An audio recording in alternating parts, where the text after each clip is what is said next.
हाँ आगे लड़की चुनी चुनी खाऊ हे लावा सीतारा लावा सीतारा हे चुनरिया चाहे का ना दा तू आ जाइए तो चुनरिया सब सीतारा दुला चुनी चुनी हमार पापा एक ठान सुता हुए हमार पापा रवर माई एक ठान सुता हमार भैया रवर दीदी एक ठान सुता हुए हमार भैया रवर बहिनी एक ठान सुता लावा सीतारा दुल्हा चुनी चुनी खाऊंगे लावा सीतारा दुल्हा चुनी चुनी खाऊंगे हमार फूफा रवर फुआ एक ठान सुता हुए हमार मामा रवर मामी एक ठान सुता हुए हाथे पकड़िए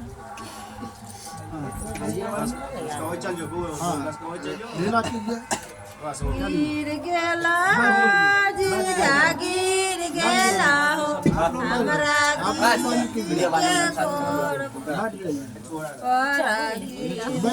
आप लोग बंद कीजिए इसी का तो दिक्कत होता है देखिए लड़का का आपसे साथ मांग लड़की का आपसे साथ मांग इतना हजार के इन बातों को आपको हमेशा मानना है लड़की के बदले मैं कह रहा हूँ इन बातों को हमेशा मानना है एचडी में मिलता है एचडी थोड़े मिलता समझे ये नहीं कि अभी हम एचडी मिलता है मुखर्जी लेकिन 4K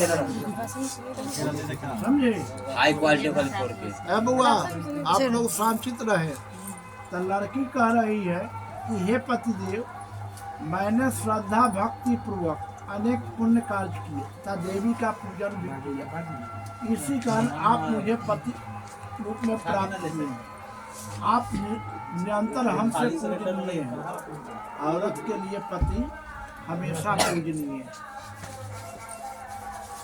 आज से आप लोग गृहस्थ आश्रम में प्रवेश कर रहे हैं इसमें आप हमेशा शांतित बने रहेंगे उतावलापन नहीं दिखाएंगे लड़ाई झगड़ा नहीं करेंगे इसके कहने का अर्थ है इसका पहला मांगिए क्या बोलिए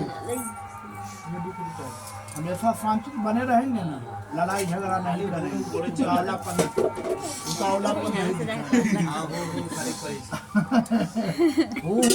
सुना होता है ये बात जो है बात मैं समझा दे रहा हूँ और इनको हमेशा कोशिश करेंगे कि मैं इन बातों को पालन करूं जिससे आप दोनों का दाम्पत्य जीवन जो है वो सुखी रहे हम आपके दाम्पत्य जीवन को आपके गृहस्थ आश्रम को सुखी रहने के लिए ये सारा बात कर रहे हैं दूसरा है कि हे स्वामी अब से आप बाबली कूप तालाब आदि का निर्माण यज्ञ यात्रा समस्त कार्य हमारी अनुमति के बिना न करें यानी जो कुछ भी कर रहे हैं आपस में राय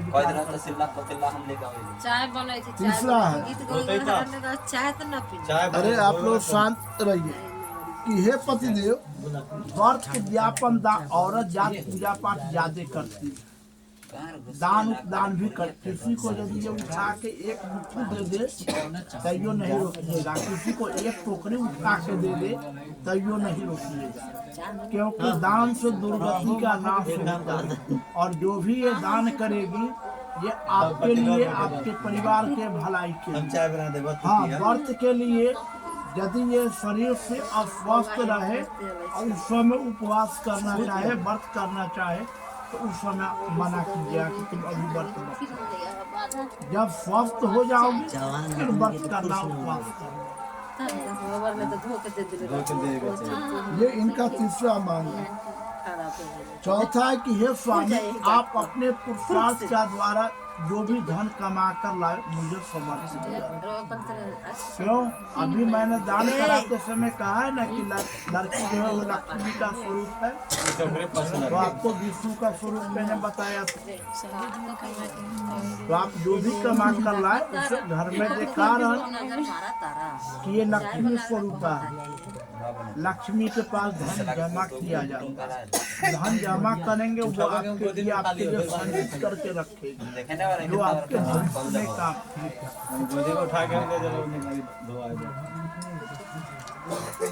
प्राइवेट है। फिर बाद में चाहिए। पांचवा है कि हे पतिदेव, आज से आप हाथी घोड़े आदि पशुओं का खरीदना या बेचना हमारे बिना अनुमति के बिना न करें। औरत को हर समय मन में ये भावना रहता है कि पति हमारे ठगा रहा है। हमारे वीडियो बना था।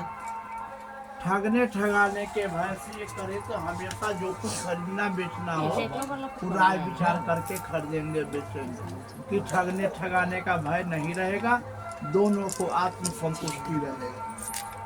छठा है कि हे पतिदेव, समय आजकल गिफ्ट उपहार जो मिलता है उसका अंग्रेजी में हम लोग कहते हैं गिफ्ट, हिंदी में उपहार। तो गिफ्ट में इसको आज कपड़ा मिलेंगे, आभूषण मिलेंगे, रुपए मिलेंगे। गिफ्ट जिसको मिलता है वो उसका होता है, उस पर आप लालच नहीं करेंगे। इसके कहने का हाँ, इसके पास रुपए पैसे हो, आपको कभी काम लगे, आपके पास न हो तो रुपए इससे मांग लीजिए, उसे आप काम करें और फिर जैसे आपका रुपए आ जाए इसे वापस करें। उससे होगा क्या कि भविष्य का कोई भी प्लान, कोई भी आपका काम रुकेगा नहीं, हमेशा आप आगे बढ़ते रहेंगे। पैसा ले लीजिएगा, इसका खर्च कर दिया, दोबारा नहीं देंगे तो हो सके कि आपका काम खराब हो, पैसा ऐसा काम नहीं करेंगे। सातवां मांग है कि हे स्वामी, अपने भाई बंधुओं के घर आज से ये घर इसका हो गया नहीं है मैं के, और आपका घर इसका अपना घर हो। यदि यहाँ कोई मांगलिक कार्य हो, यात्रा हो, उत्सव हो, इसको जानकारी हो जाए कि हाँ हमारे नैहर में ऐसा जग हो रहा है, कोई बुलाने के लिए न भी जाए, कोई बुलाने के लिए न जाए, ऐसे जानकारी हो जाए कि मेरे नैहर में जग हो रहा है, बिन बुलाए ही आ जाएगी, तो आप कभी अपमानित नहीं न करेंगे कि तुम बिन बुलाए हुए गई थी। इसी तरह लड़का का भी 5 मांग होता है। तो सबसे पहला औरत के लिए धर्म है पतिव्रत धर्म का पालन करना। यदि पत्नी पतिव्रता है तो अपने पति को मौत के मुंह में से खींच लेंगे और उसके पति को कुछ नहीं होगा। इस कारण हर स्त्री को पतिव्रता बनना चाहिए, सबको बनना चाहिए। तो उसमें है क्या कि यदि पति घर पर न रहे तो अपने शरीर को सजाना न चाहिए, देव दर्शन न करना चाहिए, यानी मंदिर तीर्थ नहीं घूमना चाहिए। अकेले में बाग बगीचा चौक चौराहा जहाँ तारी शराब की दुकान हो वहाँ अकेले में दूसरे मर्दों से बात नहीं करना चाहिए। यदि कोई महिला दूसरे मर्दों से अकेले में बात करते हुए नजर पड़े, वो कोई खराब बात नहीं कर रही, लेकिन समाज के लोग देख तो उसको लांछन लगाएंगे कि वो उल्टा है। इस कारण दूसरे मर्दों से अकेले में महिला को कभी बात भी ना करना चाहिए। दूसरा है कि आप ये दोनों आदमी का जो विवाह हो रहा है इसमें 5 साक्षी है। कहिए कि पंडित जी झूठ बोल रहे हैं तो बहुत लोग नहीं, तो 5 साक्षी कौन कौन है? कलश जो हो विष्णु भगवान का स्वरूप, वो अग्निदेव जो है हम ब्राह्मण के गुरु, वो अग्निदेव। तीसरा हम ब्राह्मण। चौथा ये आपको दोनों तरफ का हित। 5वां अभी कहेंगे कि आकाश में जाइए ध्रुव तारा के दिन में विवाह कराते हैं तो कहते हैं कि आप लोग सूर्य भगवान का दर्शन करें। जितना सूर्य का महत्व है उतना ही ध्रुव तारा का महत्व है। संस्कृत के किताब में राजा उत्तानपाद की कहानी आए हुए है। राजा उत्तानपाद की 2 पत्नी थी। तो बड़े वाली पत्नी का पुत्र जो है वो राजा के गोद में जाके बैठना चाहा तो उनकी छोटी माँ हटा दी, कही कि गोद में राजा की गोद में मेरा बेटा बैठे। वो बच्चा रोते हुए आया, अपने माँ से कहा कि माँ ऐसी बात है। माँ बोली कि बेटा तुम ऐसा काम करो जो सबसे ऊंचा स्थान पाओ। तो वही ध्रुव जी जंगल में जाकर तपस्या किए, जो भगवान विष्णु का वरदान मिला, जो आज आकाश में सबसे ऊंचे स्थान पर रहते हैं। रात में हम लोग विवाह कराते हैं तो कहते हैं कि ध्रुव तारा का दर्शन कीजिए, और दिन में विवाह होता है तो सूर्य भगवान का दर्शन करा। इन 5 के साक्षित्व में आज से आपकी ये पत्नी। तीसरा है कि हे वाराणसी, तुम सदैव अपने चित्त मेरे चित्त के अनुरूप रखा। पत्नी को अपना मन हमेशा वैसा ही रखना चाहिए जैसा पति का मन, और अपने पति के हर उचित आज्ञा को